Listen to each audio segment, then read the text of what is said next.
All right, we're gonna get started. Hi, everyone. Thanks for coming. This is our final webinar in our Maker Curriculum series that Handmade Arcade has put together with the amazing help of Katie Johnson from the Creative Business Accelerator. I'm Trisha, the Executive Director of Handmade Arcade, and I'm actually gonna sit back and listen and mute my, my camera and everything tonight because I just want to take it all in. I'm going to pass it off to Katie and she's going to run the show for the evening. Thank you. I just want to say thanks to the panelists so much for coming. We really appreciate your time and your expertise. Thank you, Trisha. Hi, everybody. As Trisha said, my name is Katie Johnson. I am the Business Support and Impact Specialist at the Creative Business Accelerator. And one of the things that we do is provide technical assistance for creative entrepreneurs, and a natural partnership is to work with the Handmade Arcade and provide some, fundamental technical assistance for small businesses that are gearing up to participate in the new virtual Handmade Arcade this year. If this is the first time that you're tuning in, I would really encourage you to check out our websites, either the Handmade Arcade's website and navigate to the Maker tab on the top. And the curriculum is all laid out there. So we have past PDFs, downloadable PDFs and videos from the past webinars and a bunch of other resources. And then all of that content is also located at the CBA's website too, and that's at bridgewaycapital.org. And if you have to head out early from this, we will have recordings of this up on our websites, as well as the webinar on SEO that was hosted on Monday night. Which was also with Imagebox, and we have another person from Imagebox too, which I'll get around to interviewing, but it's an Imagebox week of webinars. And this is also our very last one. So this marks a really important moment actually, because this project has been very substantial. If you have checked out the page, it's huge. There's a lot of information there, and Trisha and I worked really hard to coordinate all of that. And so this really is a wonderful bookend to all of the webinars, and then gearing up to selling your work on this virtual marketplace that's going live soon. It's really exciting. Okay, so to start things off, I'm actually just going to go around and introduce everybody before we get started with some questions. I would encourage people who are viewing to put questions in the Q&A chat box. We would love to hear from you. I think generally people tend to be kind of quiet, but that's not because we don't want to hear from you. So if you have any burning questions, please let us know. That would be really great. So I'm going to start by introducing Amy Garbark. Amy owns and operates Garbella. She has been designing and screen printing apparel, accessories, home goods, and gifts for over 10 years. Garbella specializes in simple designs that strike a chord with customers through memories, a connection to place or time, or through specialty foods and snacks. Thank you, Amy, for coming. It's nice to see you. And next we have Jessica Graves, who is the founder and CEO of Una Biologicals. Jessica started Una in her kitchen over 15 years ago and now produces over 150 organic bath and body care products for the whole family. Una Biologicals has grown from a passion project to a cottage business to a growing part of the urban manufacturing movement in Pittsburgh. You can find their products in their Lawrenceville boutique, multiple online platforms, and in over 100 retailers nationwide. And then last but not least, we have John Mahood. I've actually never said your last name out loud. Is it Mahood? Mahood. Mahood. The two O's. It was, I've always read it, but I've never said it out loud. Mahood. The founder of Imagebox, a digital creative agency here in Pittsburgh. John has 25 years experience working with businesses of all size, helping them tell their stories online. Imagebox built the new handmadearcade.org with its founder, Trisha, who introduced us, and has worked with the maker community on other projects and with Bridgeway Capital, including our pgnh org platform, as well as the bridgeway.com .org, website. Handmade and Origins, all of our program platforms are built by Imagebox. John is an artist himself and has a degree in studio arts from the University of Pittsburgh. Yeah, and I just felt my art was better with websites. Yeah. Well, we've benefited from that, so that's good.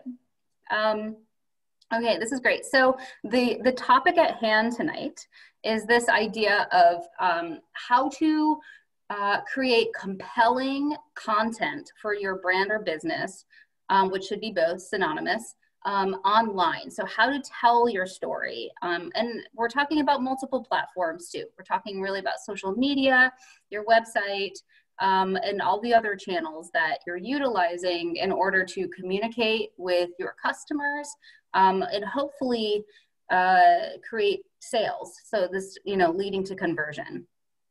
At the end of the day, that's the name of the game.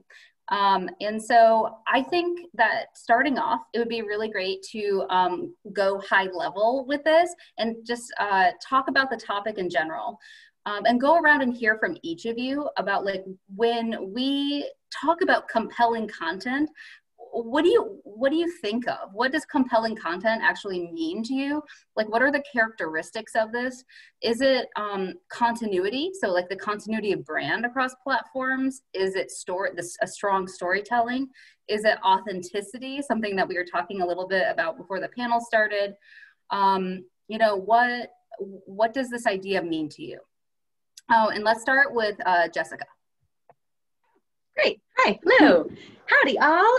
I'm super excited to be here tonight. So thank you guys for putting this together. I think it's really important. For me, when I'm thinking about content across platforms, I really want authenticity is a big one for us. But I think it's a mix really of the continuity piece in terms of you want your things to look similar. You want your brand to be recognized and have a similar feel, but you also, a little bit of spontaneity I think is really good. You don't want to be so cookie cutter that it's bland and people don't click on it, And so for me, reference points are always like, what would I click on? If I'm scrolling at the end of the day and I'm exhausted and I'm having a glass of wine, what's actually going to make me hit that button to either like it or to click through to buy something? And that's part of my motivator, in terms of when I'm editing or really thinking about a new project that we're working on. What do we want this to look like? But then also, I think it's important to kind of think about what do you care about? You as the human, which is then overflowing into you as your brand, or your company as your brand, it's going to be connected to your value system. So I think kind of honoring that, being aware of that, and letting that give you a little bit of guide. Yeah, I think that makes a lot of sense. And I think that, and we'll talk a little bit about building brands here in a minute, but that idea of values is something I'd like to stick a pin in, actually, as maybe like this idea of that can be a building block to thinking about compelling content. So I just want to pull that idea out and put it aside, and then go into Amy. What do you think about when you think about this? Yeah, I think all of those things, storytelling, photography, authenticity is all important. But I think it's going to be different for everyone. I mean, I love to see great photos, but I also love a great story. And I think, not everyone hits everything perfectly or super well, but if you have some piece of authenticity or, one of those things throughout what you're creating or putting out there that people can connect with, I think that's really important. But I think that I just want to stress that I don't think there's one way, like there isn't just like, here's the formula for creating compelling content. It's going to be different for your audience. It might take some trial and error to figure out, like what's working, what resonates with the people that are connecting with your business or brand. And yeah, really just trying trying to figure that out over time. Yeah, that makes a lot of sense. I think those are wise words. And it's true, taking patience and time and really building that. I think that's great. John, what do you think? Oh, what do I think? Patience and time. That's the scary part, right? I think that as artists, unless your art happens to be writing, this whole writing thing is like really painful. It's like, oh, I can create anything, except when it comes to writing, it's like, oh, especially writing about myself. You know, so we've been trying to help people get that writing done, but maybe they don't need to do it, you know, and maybe it's just recording. Most of the artists I know are super good at talking, and especially super good at talking about what they care about and what they make. And even the people that they make it for, and the people that buy what they're creating. And they like to tell the stories of making a difference in someone's life, even just something that could be a hand cream, could be a painting, could be something small that sits on their desk, and how that kind of impacted that buyer. So they have all these stories, but they're just super crappy at writing. So I like, have your best friend, you know, have one of your buyers just literally ask you some questions, record it on your phone, and then like transcribe it later, or better yet, have someone else transcribe it for you. So I think these great stories are trapped inside you, but if you're thinking all about how am I gonna write these down, stop thinking that way. And you know, a lot of people love writing. So if you love writing, do it. But if you hate writing, let's get your ideas recorded and get your motivations recorded and the why, what, how you did this thing recorded, and let someone else write it down and post it to your blog. And I know many of you are one-person shops, but just your best friend, you know, or your mom or your sister or your daughter just help you with this thing, and just get it recorded and out there. You don't have to be the writer. I think that entrepreneurs wear so many hats, and it's really hard for them to take them off. Yeah. It's really like they sort of want to do all of it, and especially when having the opportunity to connect to customers, just like creating content is. It's hard, I think, to take that, not take it away, but to sort of hand that off to another person. And I like record your thoughts, right? Yeah, exactly. I've never thought of that. It's good. It's really good. And one suggestion that I have made for makers in the past is to write copy ahead of time and to have other people look at it. Writing is not everybody's strong point, and for a person like myself that loves to write, when you start seeing the typos and you start seeing grammatic errors and things like that, it can pull you out of that space that the maker is trying to pull you into. Because I think that at the core, so my turn, I guess, when I think of compelling content, I think about a psychological space that a maker is trying to create. They're trying to create this like world where you can walk into the space and envision yourself with the products, envision this, whatever the vibe is supposed to be, whether it's like calm, cool, Scandinavian design, whether it's like a big chunky blanket that you wrap yourself in, like whatever the product is and how it's supposed to be used. But they're creating a space for you to connect to that product and then envision yourself utilizing it. And I think that leads really quickly to conversion in that way, because if you can see yourself in it, you're just like one click away from buying it at that point. And I think that there are some things that pull people back out into reality, and poor copy can be one of those things. Another thing that I see sometimes that makers do, which is always really interesting, is in their feeds, they'll have like really good posts, and then all of a sudden I'll see a photo of like the stew that they made or something like really, really random. I don't know if you guys see this, and then you're like, oh wait, weird. This is like this is like a person. That even just like pulls me out of this, like, oh, I'm going to buy this thing from them. And like, oh, they're like a person at home making a stew. And sometimes like those two things, unless you're maybe like a person, you made a stew, but you're eating them off plates that you made. Like if you can like, and that's maybe where the authenticity comes in and where it can get complicated for people to understand. And I think this is what's hard. This is why we're having the webinars. I think this is actually more nuanced than we give it credit for. I think so. Yeah.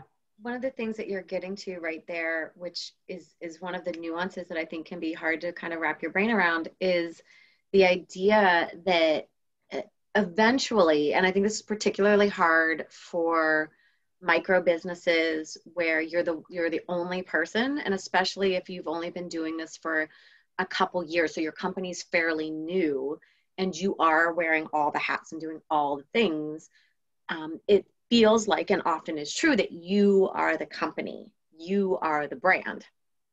But one of the goals as you grow your business is that your brand and your company are really their own thing, right? Like that it can stand on its own, somebody else can sell it for you, it can go into someone else's store, right? And not to diminish your amazingness, you're great, but you eventually want to be able to kind of separate your brand from yourself.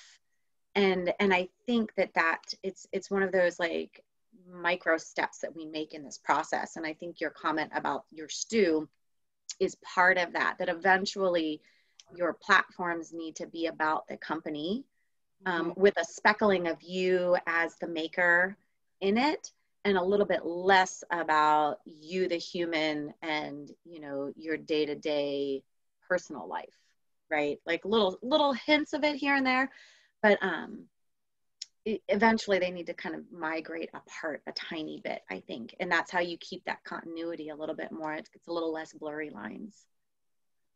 It's so interesting hearing you say that. And I just wish Nisha was on this panel because I love Nisha. I work with her all the time, but with Knots Land, one thing her and I talk about a lot is that she did it the opposite way. And I'm so curious if there's other people who are viewing this right now are on the have experience on the opposite side, where she was bow ties forward and did not want to be in front of anybody and have her be a part of it. And actually it was like a business coach that she had that said, you know, the bow ties are great, but people really want to hear from you.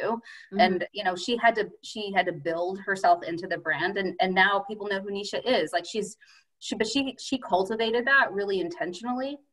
And that was like a leap for her personally. So it's interesting because I think you're right. There's like two ways to kind of connect, you know, people might be on either side. And this was a really good lead in because that was kind of my next question, is like, where was that? Can you anybody here really identify a pivotal moment where you were like, oh man, I have a brand and I need to like do this differently. This isn't just me any longer. And maybe John, either with the Imagebox, or like the journey with helping other makers finally like understand that pivotal moment too, because it feels like a pretty big one. Yeah, I can comment on that. And Trish and I just had this conversation a couple of days ago, which is interesting, which was, it's sort of like the idea of hiring your first full-time employee, or even maybe your first part-time employee. And how do you make that step? Because most of us as entrepreneurs are that kind of like to learn everything. It's like, hey, I don't want to be a full-time accountant, but I'd like to learn a little bit about QuickBooks. You know, you kind of want to touch everything, but you know, and you don't trust everybody, and you're like, I just want to own this. But this was the trick that I gave Trisha, and maybe this will resonate with some people, which is, you know, and Jessica just spoke to this, is you get to keep everything you love. You just need to let go of everything you either hate or aren't really good at it. You know, so what it is you should write down, here's all the tasks that I do in my business from day to day, week to week, month to month. Here's all the things that I love and are my secret power and I just kick ass at. And then here's the things that I always procrastinate. I kind of really hate. I kind of suck at, or I'm kind of good at it, but it takes me like 23 extra hours. And that sort of list of those things that aren't your top loves and top passions, that list of things that, you know, I call it, you know, I don't know about language here, but my shit list, right? That's the shit list. And what you want is you write them down, all your shit lists, and you write on the top job description. And you put it out in the world, and I swear, people look at you and think, oh, that's the shit work. Nobody wants that. People come banging down the door going, that's my shit. I love that. You know, the stuff that you hate, I love. Can I be your partner? And they can help you, and they can be your assistant or your partner or your number two or whatever you want to call it. But what we typically do is we think the opposite, which is, man, all I need is a mini me and I'm set. You know, like I just need someone to do all the extra stuff. No, you need someone to do everything that you shouldn't be doing. So I'll pause there. Really well put. Mm-hmm. And that's always true, because now I have 13 other people, and that was slow, almost like one a year almost for the last 13, 14 years. And every time I'm thinking, well, what do I not like now? Or what does the rest of my team not like now? And again, job description, put it out there, and we hire our next person. And they always love it. So you have this company where everybody keeps working in their unique ability, and nobody's doing stuff they hate. I think that especially with telling a story and marketing, I've noticed that unless you're a person that has a background in marketing, like Alyssa from Studebaker Metals, they have great marketing, but Alyssa knows how to do that, has that professional background. They're one of the first things to go for businesses that like one of the first hats to take off, besides like an accountant. It really should be probably marketing, because right? Yeah, exactly yeah. Right. Amy, we haven't heard from you in a minute. Do you have anyone help you do your marketing, or like when and also just going back to this idea, you can talk about that, or like again that moment when you were like, whoa, I'm a brand, and what is this gonna be like? Well, how am I gonna do this? You know? Yeah, I mean, I think I'm like a lot of makers that when I started, I was like, I make stuff, and I have a business name and a logo. So now I'm a business, and I didn't think about brand and identity. And honestly, the term brand really kind of felt sleazy to me at the beginning. I felt more comfortable with maker or small business or artist. But then over time realized that brand is like the way that it's a collective experience and perceptions of the way that people interact with your business. And realizing that made me encompass, embrace that, the idea of brand more. And it's been, for me, it's a slow process of adding in all these pieces or letting go of some pieces. But yeah, I can think of a kind of a pivotal moment, and this is because I'm old, and I've been doing this for a while, but years ago, I started on Etsy. I didn't have my own website, and I made my boyfriend pose in like all my screen printed t-shirts and all my stuff. And there was something called Sad Etsy Boyfriend. And that was sort of like an aesthetic where like a huge amount of makers on Etsy were women-owned businesses. And so there were like all of these sad Etsy boyfriends posing, with all the stuff. And I remember being like, I need to move away from that a little bit. Maybe I'll work with a photographer. I mean, I do a lot of my own photos now too, but maybe I could bring some other people into this, or be more intentional about this, because, like you said, or you have all mentioned, you wear so many hats that it's hard to be intentional about all these things. It takes time to be like, okay, what do I need to really work on? And, it's just, for me, it's been like, one foot in front of the other. What do I have to get done next? And, as you're in it long enough, you can sort of pull back and see like, okay, like John said, like what areas am I not so great at? Like, where can I get some help here? I can't. What do I hate doing? Yeah, what do you hate doing? What do you want to put on that shit list? Yeah, because you can't do everything 100%. You can't do everything super well, even though as small businesses and, one person shows, or, if you start that way, like you tend to want to stay like that. It's hard to give up even when you're not good at something. Yeah, I think that's really true. I think that's a really hard thing for people to give up. And I think that also when you're running a business, it's actually kind of hard to have a lot of clarity around. It's really hard to see what your business looks like from the outside. Yeah. Because you're so deep in it. And that's why I think that at least having really honest friends and family, if you have that can, say things to you in a kind way to get feedback, or having a professional that can help analyze some of what that compelling content looks like, or maybe it's not so compelling, and I think that's like kind of one of the questions that I have, and it's so nebulous. I don't know if there's really an answer, but when we talk about compelling content, like what makes it compelling, versus non-compelling, if that makes any sense. And I think you touched on it, the sad boyfriend t-shirts are so clear to me when you describe that. I was like, I can see the picture in my head. And there's also like photography fads that I've noticed that make content feel less compelling. So when I think about like a piece of jewelry randomly photographed like on a log or something, and that has nothing to do with the log, but it's like I think Etsy, now that I'm saying this, a lot of this feels like Etsy. Mm-hmm. And I think it's hard because we see a thing, we're like, that's cool, like on Pinterest, maybe you want to do it, but like, is that really compelling content? Or like what is it, and how do you analyze that as a maker and not fall into that hole? I think that's a really hard thing. Definitely. Yeah. But I think it can be less hard to an extent if you're being authentic. So I think to like break it down into, you can do this, because that's me, like I'm really that girl. It's gonna be like, y'all got this, like it's so okay, don't worry about it. Love it.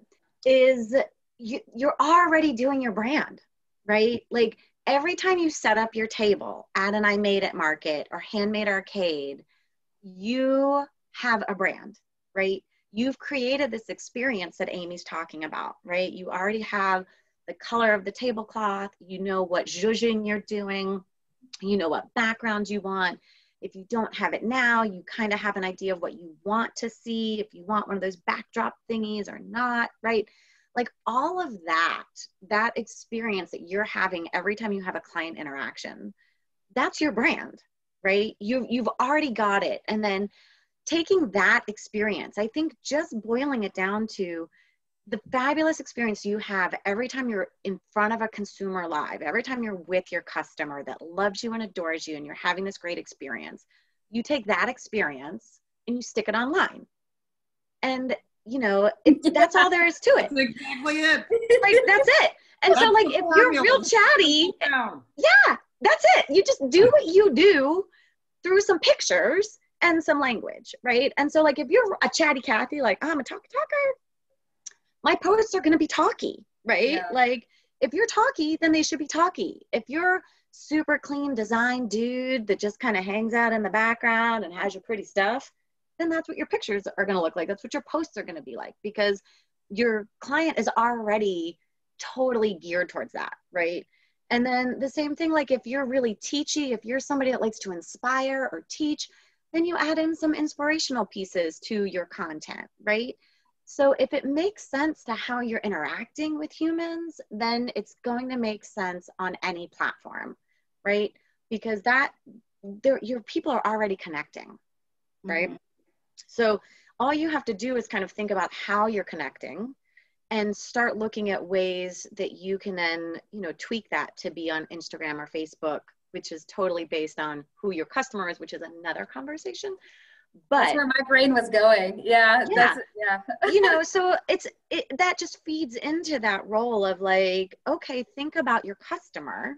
Who is she? What does she look like? Give her a name. We have all of that. Like I have a little paragraph of like, who's my customer? Who's that person that comes back over and over and over again, right? That's the person you're writing to, right? They love your interaction. They're the one that's going to click every time. That human is, you know, if they're of a certain age, if they're older, they're going to be on Facebook, right? So you're going to want to put on Facebook. You're going to want to post there. If they're, you know, less old, I'm putting myself in the slightly less old category. Meanwhile, you know, we're empty nesters, so we're not young. I want both platforms because, you know, my mom's on Facebook and my kids are on Insta. So, and then all of the, you know, youth, young humans, youth, anybody under the age of 38, I'm throwing in youth. You got to be on Instagram, right? So, and then if you want to do TikTok, that's all you. I'm not even gonna try. Eventually I will be forced to, but I have opinions. But, you know, I think it's just all about going back to, you already have a great client experience. And if you touch that, you're going to get really good guidance on how to move forward for yourself. Love it. Yeah. Sorry. Did I just talk over somebody? Go ahead, John. Well, I just loved everything Jessica just said because, and that's kind of what I was saying earlier too, but, you know, I'm not a writer. And I totally appreciate that Katie is a writer. So she sees it from her perspective, like, oh, well, getting it written down is not the hard part. Maybe coming up with ideas is the hard part. Where the conversation with the client or the customer, that's exactly what you're trying to capture in all of your content marketing. So what's the easiest way for you to do that? And it may be to imagine that conversation and write down what they ask and write down how you answer that. And that becomes your blog post or your social media post or your product description or whatever, you know, or you're not good at writing and you're like, hey, I just need to like sit my phone down and record the conversation, that great client customer conversation, have that super passionate customer ask me about how I made it and how I, you know, blew the glass for this and whatever, right? And just let them just ask those super interesting questions and record that. And this could also, you know, be a podcast, by the way, as well. And the great thing I like about podcasts is, first of all, I don't need a camera. And second of all, people can listen to it while multitasking, which means they'll actually listen for 10 minutes or 15 minutes. If I do video or Instagram, it's like maybe 60 seconds on video and maybe about 4.5 seconds on Instagram. So it's different material for different places. But if you can find a way to record this, you know, I'm like, hey, get your iPhone and get the $10 tripod and just say, can I just record my little camera here as we have this interesting conversation? And can I like chop it up and someone that's not me chops it up and post it to my social? But I think there's all kinds of ways to capture that conversation, be it written word or a little video. You know, the photos, a little photography is the part that you're pointing to. You know, when you look at your products and you point at this material or that corner or this little thing over there or how you chose these colors or whatever it is, those are the snapshots, you know, of that presentation. So it doesn't have to be just that one product photo. It's those real zoom close-ups of the materials and those things that go into the making story. And I'm looking at, you know, behind you guys at what's behind you, but I see Amy's like all these shelves of stuff. And like, I want to dig into all of those and get little pictures and do a video of everything that's in that shop. That stuff I think is interesting to your customers and pretty easy to record. We could do a making of video pretty easily. So I'll stop. That's actually such a good point. I think we forget, I say we, I'm thinking, I have my maker hat on, just thinking about the ceramic studio, how people are like blown away by processes that we take for granted when we've been doing them for 20 years. Yep. I'm glad you brought that point up because I think, you know, the makers on this call can probably also relate to that too. As speaking to compelling content, do either of you do that? Like Jessica, as one of your tactics, do you ever like show the process of making your products Amy, do you do the screen printing? Behind the scenes. Amy does.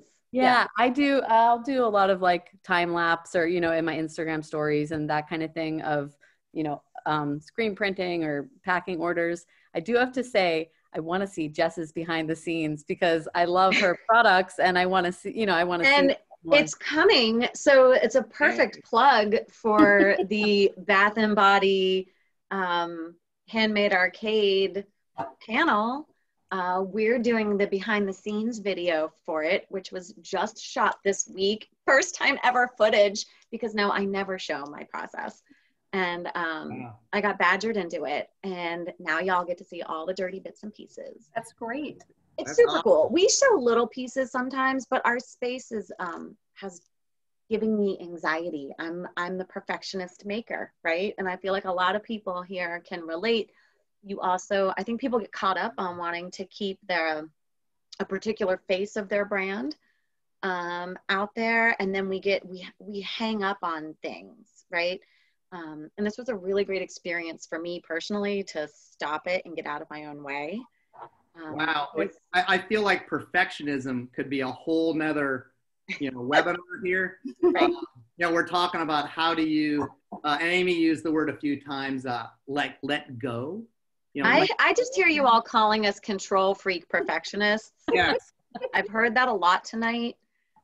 And I still can't get over it, and I still want to hold everything, and it's tough, but it is an ongoing challenge we should all try to rise to. It's essential if you want to grow your company. You have to learn how to bring people on and train them and trust them and allow yourself to do what you do best. Your company will thrive the most that way, 100%. Mm-hmm.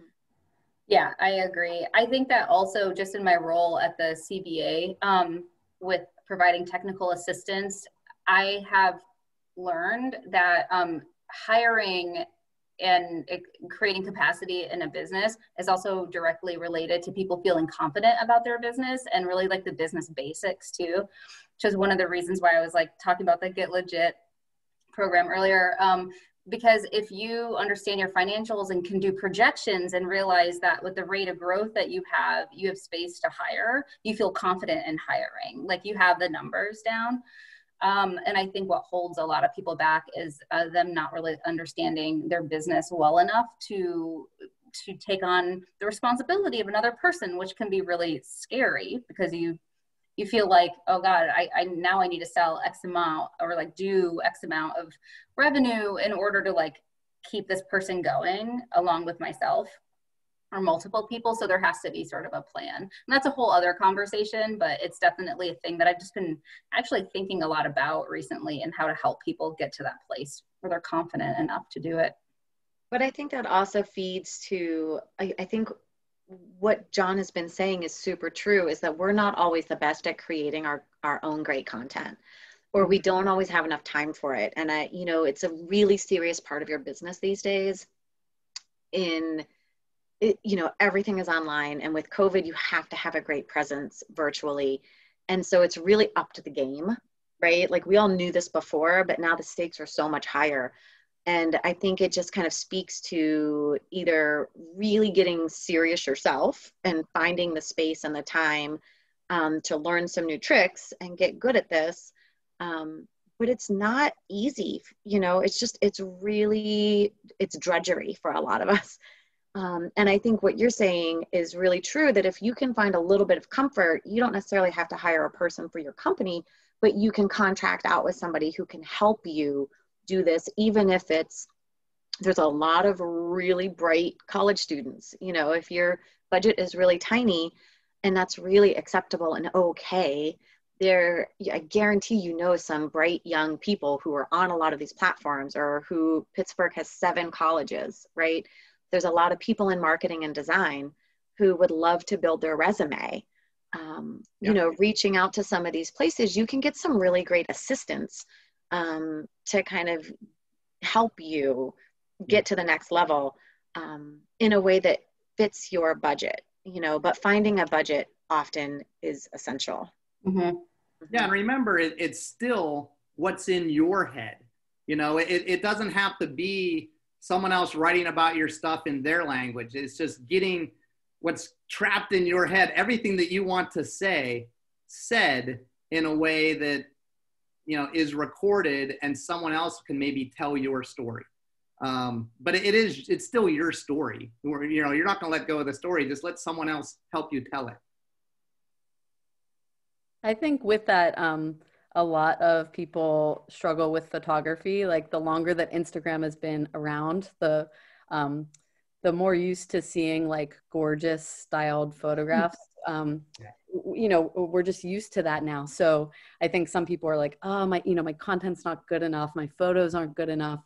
And so if you have a vision of what you want that to be, if you can't afford to hire a photographer or find someone to take some great photos for you, you know, there's tons of tutorials and, you know, free workshops online or Skillshare, where just with your iPhone, you know, and a little bit of tweaking, you can brighten up your photos and make them look a little bit more how you want them to look for your brand. So money doesn't have to stop. Money or skill doesn't have to stop you from putting out the content that you want for your business, but you just have to work a little harder behind the scenes. Right. And there's a lot of really good platforms out there, you know, especially for websites that are really user friendly, that look super, super clean. Like Squarespace, I think, has a whole lot. I don't know, John, if you are like going to freak out about this, but I think some people have big thoughts around platforms, but I will say I am not tech savvy. I am tech literate, maybe, right? Like, I'm inching along there. My children laughed out loud when I told them I was going to be talking about this. Just FYI. They were fine with the brand part. They're like, are you really talking about content and like how to put it up there? I'm like, I do this. But I also am really happy to rely on other people who are better at it than me to help me get my story out, because sometimes I just don't have the time. But Squarespace is where was our second version of a website. And I will say I've been with them for a long time, and I find them to be one of the easiest, most user-friendly spaces to drop in good get some photos. You can drop it in. They have really clean designs. They look really slick. And you don't have to know how to write any kind of programming. It's just got all the bells and whistles without you having to really know how to do very much. And their basic websites are very inexpensive, like $10 a month or something. So, and Jessica, guess what? And I'm the web guy. I 100% agree. Yeah, it's so easy. You know, although I'm a web guy, I'm not a programmer. So, you know, I'm more of a designer, and I came at this from a graphic design background. And Squarespace is great because not only can you easily build pages without code, but they look great out of the box. It's a really simple platform. Some people get frustrated because they can't get the layout exactly the way they want. That's one of the things, as Amy said, we need to let go.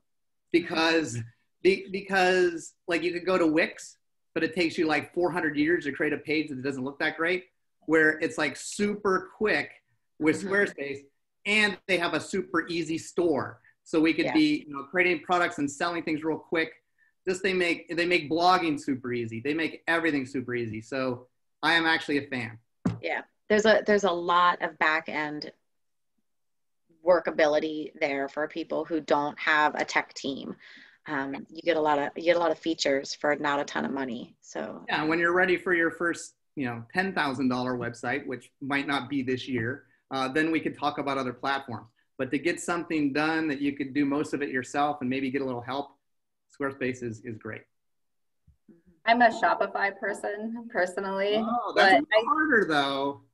Maybe. Yeah, I think that's actually a good point in the sense that I think it's all relative too. Yeah. Like I'm not I don't know, overly tech savvy person, but Shopify felt very similar to what you were describing about being able to sort of drag and drop photography and content and that kind of thing, and still templates. But I wanted to go back to what Amy said really quickly, because I think it's actually really important thinking about the wide range of I don't know, business acumen that people have who are participating in the Handmade Arcade and sort of beyond. There's, you know, sort of relatively beginning businesses in the first, I think, 1 to 3 years even. And then I think the 5-year mark is really pivotal for businesses. And then, you know, and if you make it to 5 years, that tends to be when you make these really, that's when you think about a $10,000 website. That's when you're thinking about going national or international, in my experience from what I've seen. But, you know, as you're growing, great photography, the tools to create really compelling content can feel very far off. And going back to this idea that be patient with yourself and sort of build a language, a brand language for yourself. What do you want to look, what do you want your photography to look like? Create like a Pinterest board, you know, and then sort of like a vision board for yourself, and then figure out, okay, well, what kind of photography is it? And then do the tutorials. Eventually you can hire somebody, and this is a plug. So I worked with a few panelists and also have an ongoing list of resources. And so if you're looking for recommendations for local businesses to do photography, marketing, websites, please email me or Trisha, and I can provide some references for people that we've worked with. And some of them are cost effective. It's not $10,000 by any means, and they can kind of get you started too. And then, so yeah, there's just, it's like an individual pathway. It's like someone said it earlier, there's just like no one answer to this. And it has to do with your interests, your abilities, the direction you want to take your business, sort of all of these different pieces. And that creates the compelling content, you know? We have a question in the chat that I would like to address since we have about 9 minutes left. And I thought this might come up. It's someone asking about ads. So like more just like straightforward marketing. The question is, what do you guys recommend as far as copy and photos for advertisements? They're saying that they want to do some IG ads, Instagram ads, and they're not really sure where to start and feel like they can't sort of clearly see what that pathway would look like. So do you have any suggestions for them? I will say I was typing something in there right as you were reading that. So I'll submit it. I don't know if everybody gets it, how it went through. But my thought on this is, yes, I think you should get some nice professionally shot photos. And remember, you probably have a friend that's pretty darn good at this that'll do it for $200, you know, so it doesn't have to be super, super expensive, but get some really nice professional photography with some professional lights, and you could do it in a couple hours, and maybe if you're lucky, they'll do it for a case of beer. But in between, and this is kind of what I said in my little thing, in between, we were talking a lot about, you know, the behind the scenes.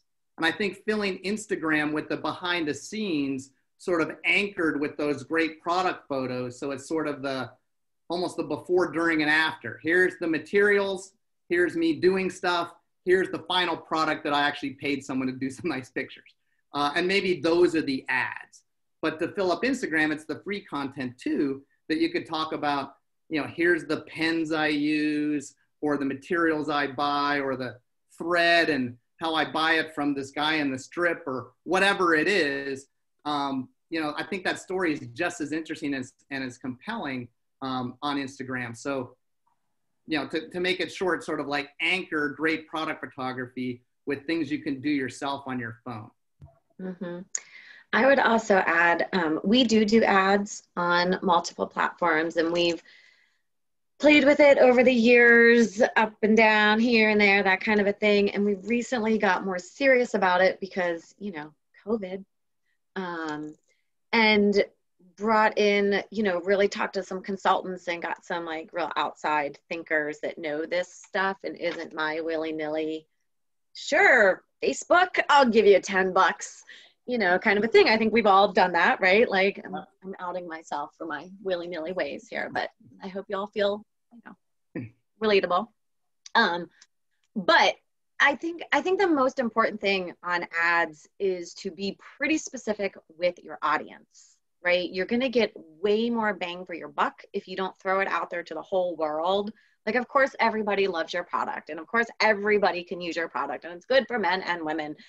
Yes, but who's your key customer? Really, who's that person that keeps coming back over and over, and who gifts your products to other people, and who writes your awesome reviews, and you just love to see them at the shows, and they come and give you a hug.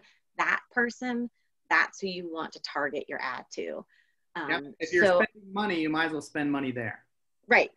Much more narrow. Real buyer, and then target that. Don't blanket everybody, because it's way too expensive. Way too much money. So, and you just won't get enough. You don't want to spend that kind of money. So for the kind of money we want to spend, you want to be pretty specific. And then, right now, think about, where do you really want to ship to?